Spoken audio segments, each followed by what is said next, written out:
Center around the concept of bridging the valley of death. And I don't know whether you are familiar with that term, the valley of death. This is, in essence, the period or the occurrence that any entrepreneur faces when he has to make investments in the bringing to market of a product, but there is no return on any investment yet because the product is not yet ready for market.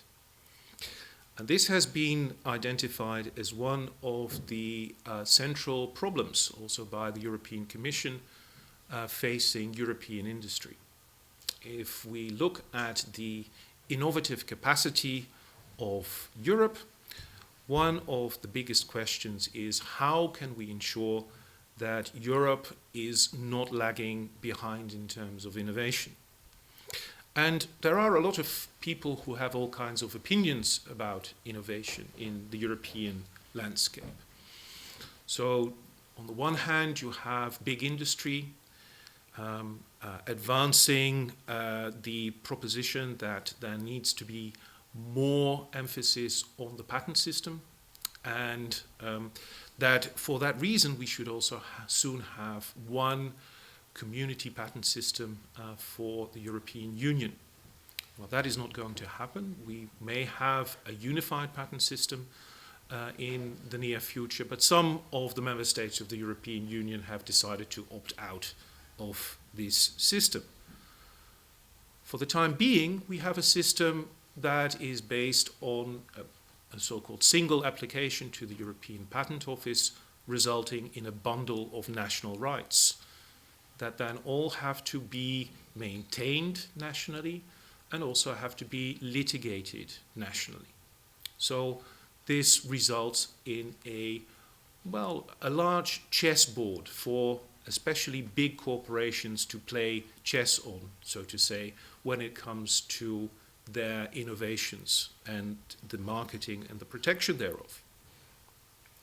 On the other side of the spectrum, we have people who say that information should be free, should not be protected by intellectual property rights at all, let alone patents, but also perhaps not copyright or trademarks. Or at least they should somehow be made available much more easily to people who wish to use somebody else's IP rights for transformative or new ideas. So they call this open innovation models, and certainly the Pirate Party is the main proponent of this philosophy. Caught between those two types of extremes, the European lawmaker has to somehow make hay of where Europe should go.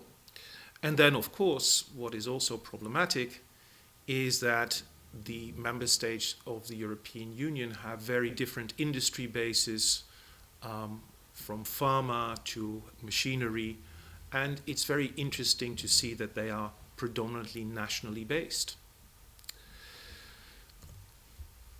However, a recent study by a joint study by the European Patent Office and the Office for Harmonization in the Internal Market, or I should say a Office for Harmonization in the Internal Market, being the European Trademark and Designs Office, have shown that there is some sort of light on the horizon for innovation in Europe.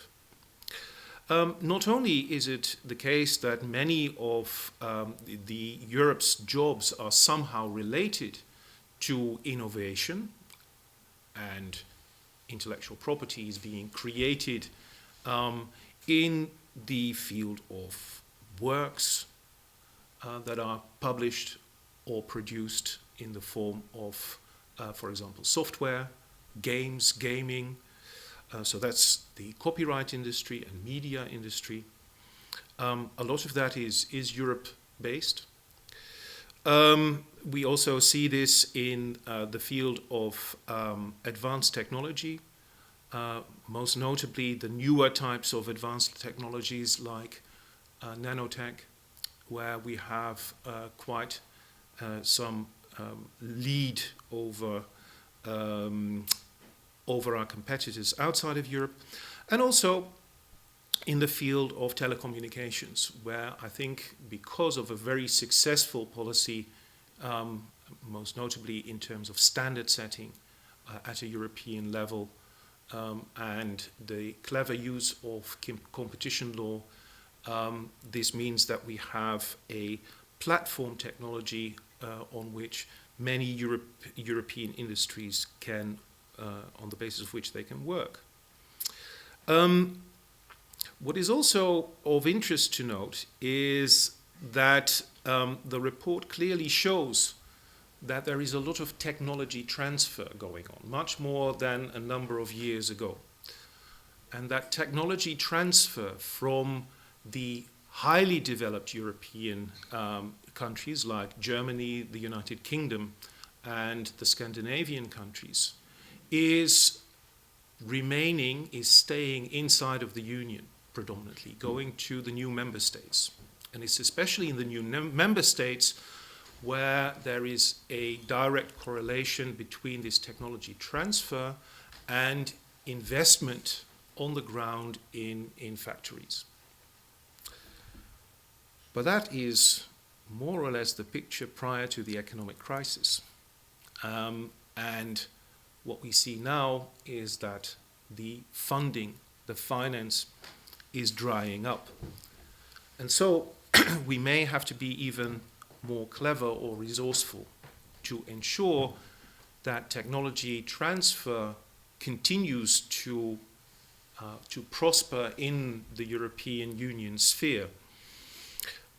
Because what is also happening at the moment is that much is developed in European labs, either in universities or in government-sponsored research projects, but this doesn't reach the market. And yet, there seems to be a potential for much of the technology that has been produced in Europe, because what we do see is that the production does not take place here, but the production takes place in countries like China or Brazil. And you may then say, well, that's also a result of technology transfer, right? It's maybe simply the case of European outward tech transfer to other jurisdictions. We've done that to the US as well. Investments in the United States of America are not just about putting our money there, but also about moving some of our R&D and increasingly also collaborative R&D projects there. But that doesn't seem to be the case. In many instances, we simply see that developments coming out of European laboratories do not lead to development by a European undertaking. And then sort of the interest also in maintaining one's intellectual property rights in those developments can no longer be sustained, because if there is no possibility for any return on investment, investors will pull out as well. And yet, paradoxically, what immediately happens is that, well, in other jurisdictions, India, China, Brazil, a lot of these, what we have sort of disregarded or have failed to capitalize upon, these developments are taken up.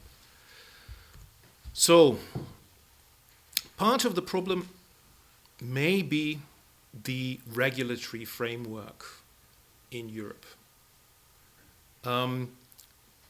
If you want to go to market in relation to a product, one of the things that an investor will typically ask you is whether you can provide any certainty in relation to your market position. Do you have a patent? Or do you have any other type of trade secret, know-how that others cannot reproduce, so that we can sustain you until you are able to create some prototypes? Now, if you look then at the costs that many European undertakings face in order to obtain a patent, it may be relatively modest if you are simply talking about a German patent. The bottom left. In terms of your filing fees, the fees that you need to pay in order to get a patent in the first place, the average costs would be around 5,000 euros. If, however, you wish to obtain protection in a number of European Union jurisdictions, then you immediately face a number of problems. And that is that your application will need to be translated in a number of European languages. And you may appreciate that this is typical for Europe. You will not have this in China, you will not have this in the US. It's a single language regime, and so translations are not necessary. That adds immensely to the costs. And also, because the patent system for a state is often a nice license to print money, all the member states in which these patents may come in force will also want a little slice of the pie, of the fees that an applicant will have to pay. So, in terms of the costs, Europe is a very expensive jurisdiction to obtain a patent in. And if you are talking about the US, then you are more like akin the cost that you would need to pay in order to obtain that German patent. So here there is an effort to move to a single European patent, as I mentioned, which will leave out Spain and possibly also Italy, but I think Italy will join the system in the end because it is much too important to them. That new unitary patent system would do away with many of the translation fees. We still don't know yet what the costs will be in the end. There is still discussion on the fees, but if you look at this, it will have to go down, otherwise this new system is going to be dead before it even started. So that's one area. But how to move across the so-called valley of death? Reducing the costs of patents is one thing, but in short, you have to sort of get across the median in time going above zero before you make any return on investment. Certainly prior to market introduction in the first place, your costs will only increase. R&D, marketing, prototyping, etc., etc. So that's the valley of death. European industry is especially bad, so it seems, at navigating this valley of death. To a certain extent, the valley of death is also good.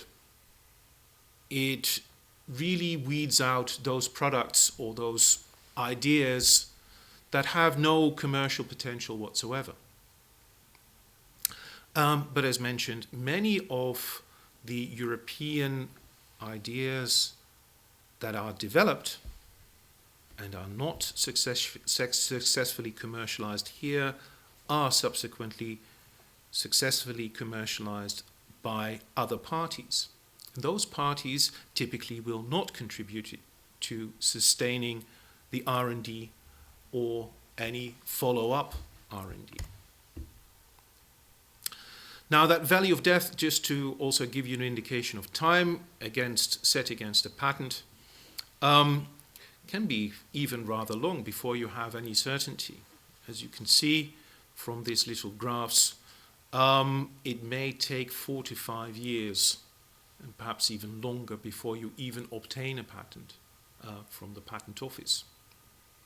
In the meantime, your invention will be published, will be open to scrutiny by other parties who can then also see whether they can improve upon it, invent around it, etc., etc. Now, also to give you an indication of what is happening where, and an indicator that is often used in order to measure sort of the innovative capacity of jurisdictions is the number of international patent applications through the so-called Patent Cooperation Treaty, the PCT. And if we look here at the applications from the year 2013, which is the last year of which this data is available,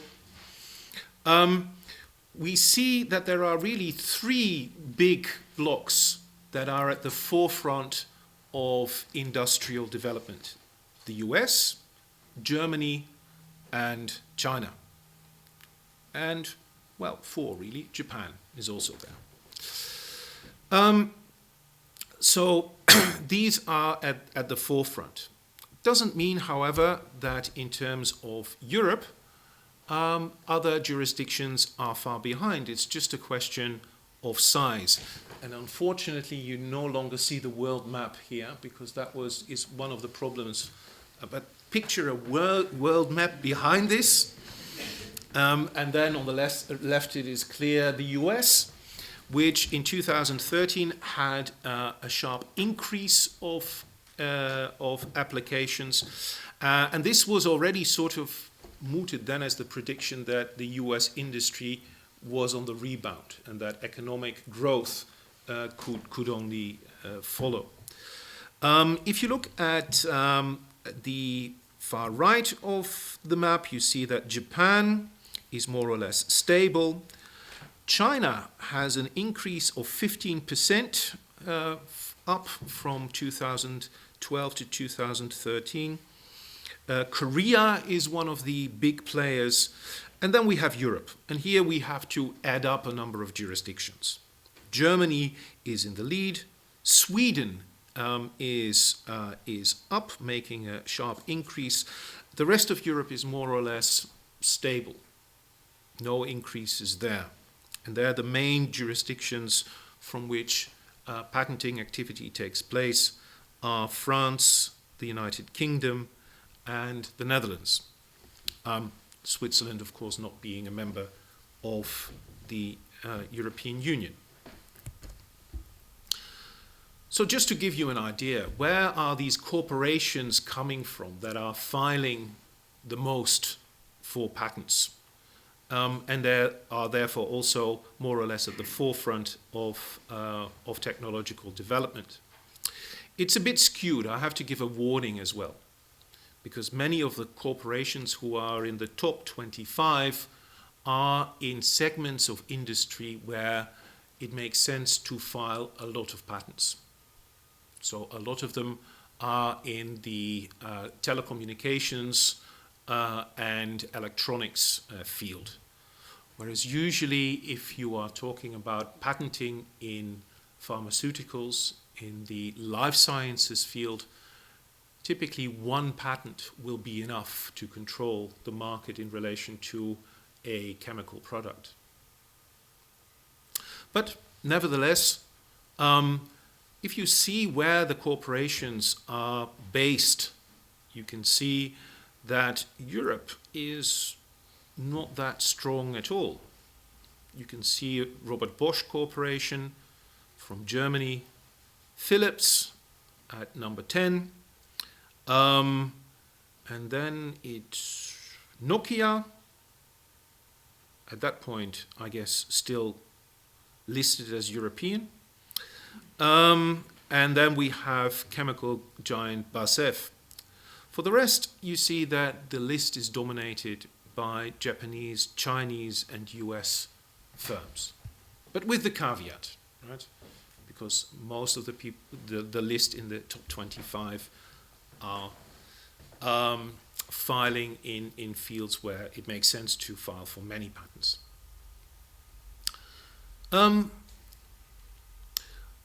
One of the most interesting developments in the whole field of patenting is that universities are starting to patent more and more. And not just by a small amount, but over the past 4 to 5 years, you see a really steep increase. I think this has a number of reasons. First of all, universities are looking for alternative sources of revenue where government funding is going down. But also because of successful policy pushing universities to consider cooperation with industry more and more, and to also become part of science parks, where indeed the idea is to bring education and entrepreneurship and R&D together. Here, again, it's no surprise, the US is leading the pack. You can see most of the institutions are based, as a matter of fact, in California, but quite highly ranked. You can see the University of California is even 43 in the overall list of filings. And here you can still see that the only university in the European setting that is of any significance is UK-based, ICIS Innovation, which is at the forefront of medical and biomedical research.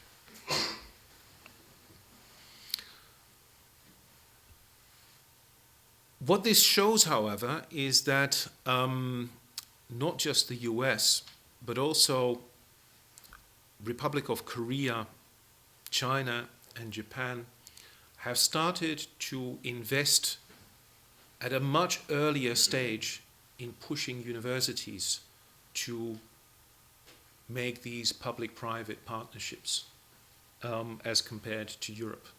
Here we are still quite behind, and this is also where a number of European initiatives can be made. Also to take into consideration is the number of public research organizations. We can talk about universities on the one side, but we also have countries that have as a strong public policy the push of funding particular research organizations. Here you see that Germany is quite high up. France is also quite high up. So Fraunhofer Institute, for example, leading, in fact, the top of the pack. And it is at this interface here where it is also useful, I think, for European policymakers to see to what extent these public research organizations can be used in order to pull universities, general universities, in that connection with industry. Because here it seems that Europe does have a lot of clout. It will not be so easy, however. It will not be easy because if we look at the map of Europe in terms of the fields of activity in R&D and also patent filing, we see quite a differentiation. So the UK is leading in medical technology, France in transportation, Germany in electronics, machinery, apparatuses, and energy. And if we look at Southern Europe, we see that pharma is of interest. On the other hand, it would seem to me that there is an opportunity here, especially if investments and technology transfer take place, not so much in between sort of the vested interest of the bigger developed European economies, but to the new member states, then it would make a lot of sense to ensure that it is not just a single technology transfer in respect of a single member state's technology base, but multiple.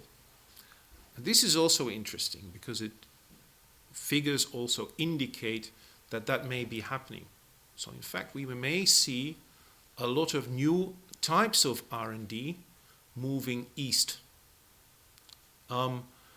And to my mind, that would be a very sensible policy rather than trying to change sort of the makeup of the R&D environment of France or Germany. It makes more sense to see whether you can find the synergies in the new member states. But then again, that also requires quite some forward thinking.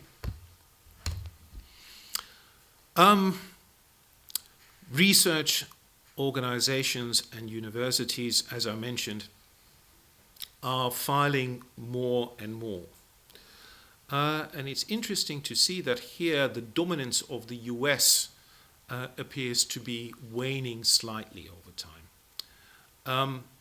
But we see that Europe is more or less stable, and that especially the new economies are claiming more and more ground. Not surprising. And also, if you then look at the distribution here of the public research organizations, you see that the US is becoming less and less dominant, and again, the Asian sort of tiger economies are gaining ground. Now, where is the Netherlands in this? I was looking for sort of a bright light here.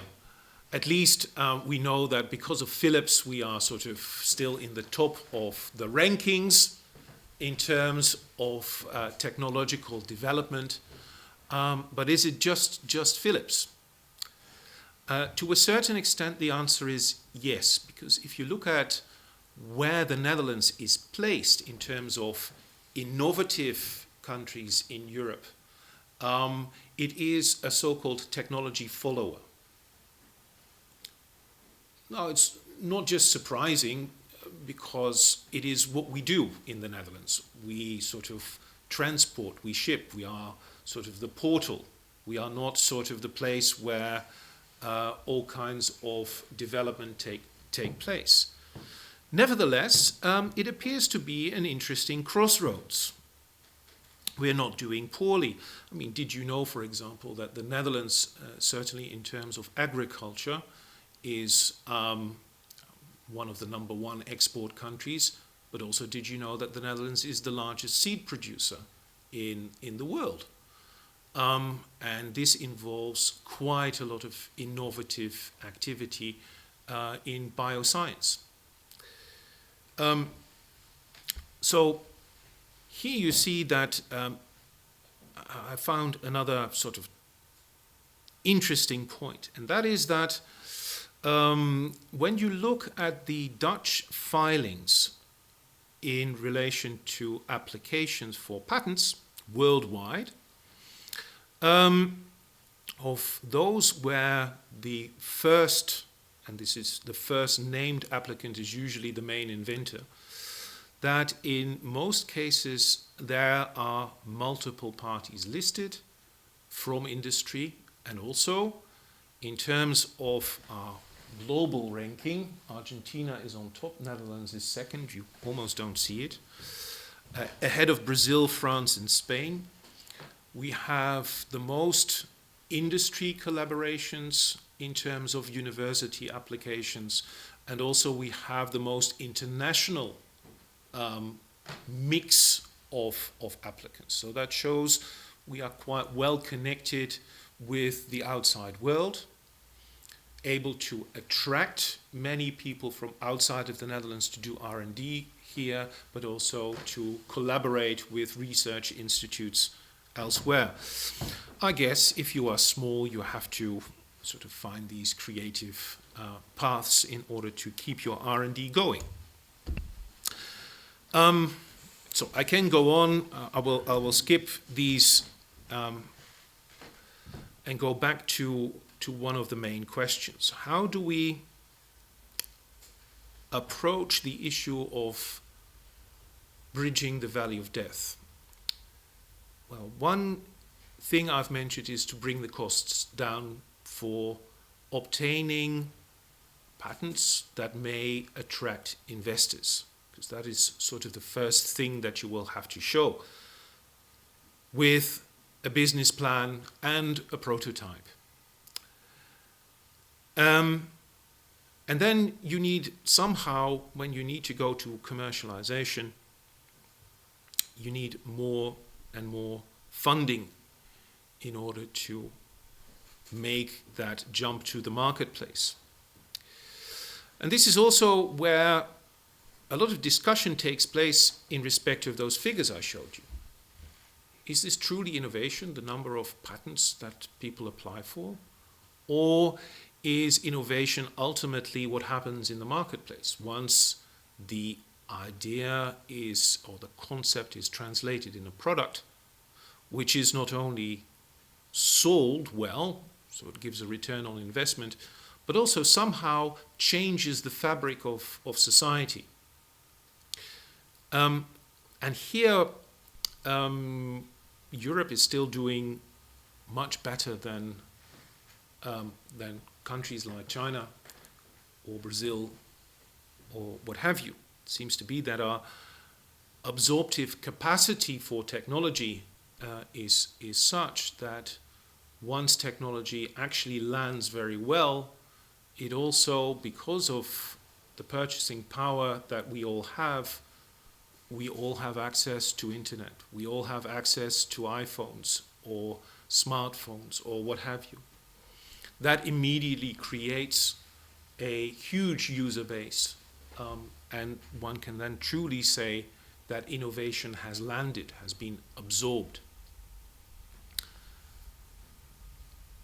But the products need to come to market, and you need to be able to get out of the market the funding to reinvest in R&D. And this is a cyclical movement where we apparently have a problem. Now, this is sort of the linear innovation model as advanced by business scientists. And it is a graph that is quite nice to talk about how you go from one step to the other in order to bring an idea to market. But of course, the picture is much more complex. Now, what I'm looking at quite often is how intellectual property figures in that equation of going from idea to market. And here I already see that there is an entirely new intellectual property landscape developing, where in the past many of the businesses thought about obtaining intellectual property rights in order to maintain an exclusive market position.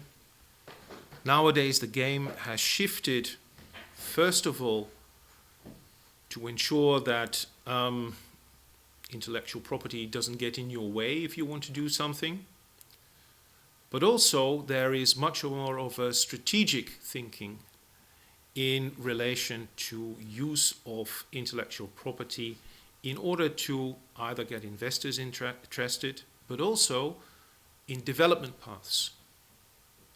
Why would we have to do everything ourselves in our laboratory?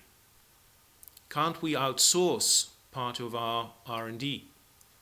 Can't we collaborate with certain parties, competitors, but also public research laboratories and universities? Can we use some of our intellectual property strategically by not claiming it, but by giving it away, allowing others to use our intellectual property as a platform for development? So you see this with Android, you see this with Apple OS, where developers get access to a platform and are able to develop their own applications on the basis of that platform. It's not bad for Google, not bad for Apple either. And so you see that there is a new type of thinking developing. But what we also see is that the old legislation that we have in place is not yet adapted to this new type of strategic reality. So here, I think in Europe, the Commission is trying to move forward, but it's rather difficult, especially after you may have seen these protests in the street after ACTA, the anti-counterfeiting trade agreement, being one of those big projects to really reshape the landscape in intellectual property law. That failed, and so now it's very difficult to come up with any type of new initiative in this field. And yet something needs to happen in order to ensure that it is easier for undertakings to find ways to license contractually, not being hindered by the national borders and the different legal systems that we still have. One of the big questions is, why do we still not have a common European market for licensing of music, for example? It's in the works, it's coming, but it's rather slow. Why don't we still have solutions for people who wish to sell your e-book second-hand?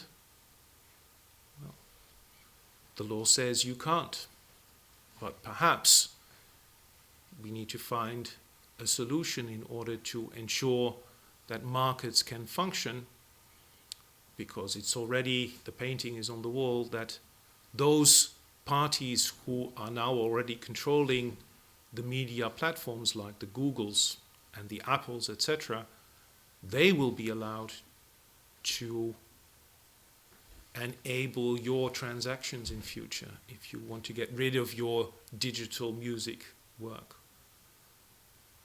Well, it seems to me that that is an awful lot of power in the hands of just a small number of dominant players. So we see it in the discussions surrounding legality of Uber. Whatever you may think of the cowboys in the taxis, the idea of introducing quite a disruptive concept of delivery of service is met by, to the minds of especially young students that I get in my classroom nowadays, they say, well, this is simply outrageous that the old powers, the old vested interests are preventing a new type of service from even entering the marketplace. And so you need to be able to do much more with sort of rights and interests, also in terms of intellectual property and market access. And it seems to me there that there is such an immense divide between intellectual property lawyers and competition lawyers that is rather unhealthy. So, to conclude, does that sort of linear innovation model help us in any way? Probably not. In fact, I've been talking to you a lot about intellectual property, but intellectual property is just a little speck in the entire spectrum on how to foster public-private partnerships. There is government involved, tax regimes, competing tax regimes, and there is public funding of research organizations and universities. There are large firms that, if we want to talk about tax and tax regimes, seem to do rather well on those, sort of these tax boxes for innovation. But the statistics also show that especially medium and small firms do not benefit from these to the extent that was initially envisaged. So it seems that tax regimes are not quite doing what was intended by them. And it's all very nice for countries like Ireland or Luxembourg or indeed the Netherlands to offer these types of tax breaks in order to attract sort of mailbox firms, or sometimes, in case of Ireland, even real investments to their shore. But this is not the type of operation that ultimately leads to more innovation in Europe. The real problem now in terms of the valley of death seems to be equity. I have no quick fix there, because there isn't enough money to go around. Perhaps now that the European Central Bank has taken its measures, we may have more money, but how do you get it invested in in true innovation? And here, I think the public policy that has been set in motion in order to ensure that academia moves closer to industry is the most sensible option probably of all. Ensuring that universities move closer to industry and industry moves closer to universities. And here you can do something with tax credits, but don't give them to undertakings who are already successful with the launch of a product, but ensure that these tax regimes benefit larger science parks. And also, in those science parks, allow startup companies to come to fruition or fail. That's the whole purpose of a startup, to my mind. To move to a concept, test the market, and then something has to happen. Either an investor comes along and the company moves out, spins out of the science park environment, or it gets taken over by a larger party, or it goes bankrupt. But we have to allow more for bankruptcy and failure if we want innovation to move truly forward. So that is where I would like to end. And I hope you have enjoyed this little expose, and no doubt there are some questions or comments, and the floor is yours. Thank you.